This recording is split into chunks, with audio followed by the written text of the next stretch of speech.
गीता दर्शन श्रीमद् भागवत गीता अध्याय 8 श्लोक 7 से 9 तक। ये मनुष्य के शरीर की महत्ता है कि वो जो चाहे वही पा सकता है। ऐसा कोई दुर्लभ पद नहीं है जो मनुष्य को न मिल सके, जिसमें सुख का तो कोई अंत न हो और दुख का लेश भी न हो। ऐसा पद मनुष्य प्राप्त कर सकता है। जिस मनुष्य में जहाँ वासना होती है, उसी वासना के अनुरूप वो स्वप्न देखता है। स्वप्न के समान ही मरण होता है, अर्थात वासना के अनुरूप ही अंत समय में चिंतन होता है और उस चिंतन के अनुसार ही मनुष्य की गति होती है। तात्पर्य है, मृत्युकाल में हम जैसा चाहें वैसा चिंतन नहीं कर सकते।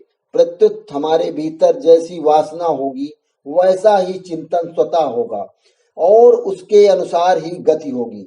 जिस वस्तु को हम सत्ता और महत्ता देते हैं, उससे संबंध जोड़ते हैं, उससे सुख लेते हैं, उसी की वासना बनती है। अगर संसार में सुख बुद्धि न हो तो संसार की वासना नहीं बनेगी। वासना न बनने पर मृत्युकाल में जो भी चिंतन होगा भगवान का ही चिंतन होगा, क्योंकि सिद्धांत में सब कुछ भगवान ही है।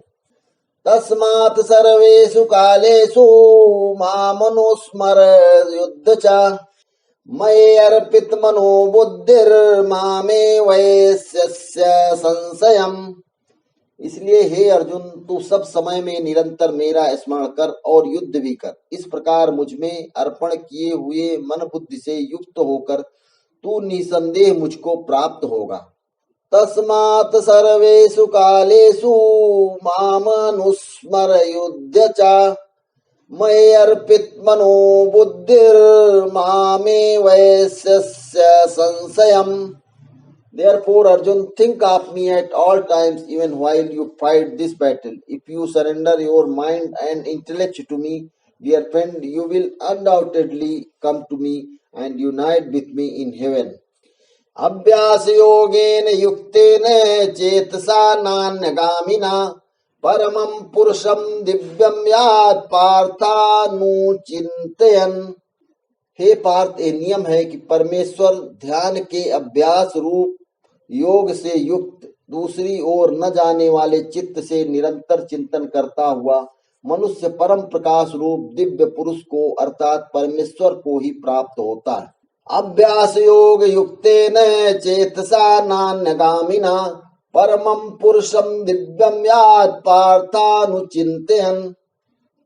Arjun, one who is constantly performing meditation upon God without letting his mind wander in any other direction achieves supreme salvation, union with God. कविं पुराणम् अनुशासितारम् अणीयांसम् अनुस्मरेत् सर्वस्य धातारम् अचिन्त्यरूपम् आदित्यवर्णम् तं सः परस्तात्। जो पुरुष सर्वज्ञ अनादि सबके नियंता सूक्ष्म से भी अति सूक्ष्म सबके धारण पोषण करने वाले अचिंत स्वरूप सूर्य के सदृश नित्य चेतन प्रकाश रूप और अविद्या से अति परे शुद्ध सच्चिदानंद घन परमेश्वर का स्मरण करता है। कविं पुराणम् अनुशासितारम् अणीयांसम् अनुस्मरेत् सर्वस्य धातारम् अचिन्त्यरूपम् आदित्यवर्णम् तं सः परस्तात्।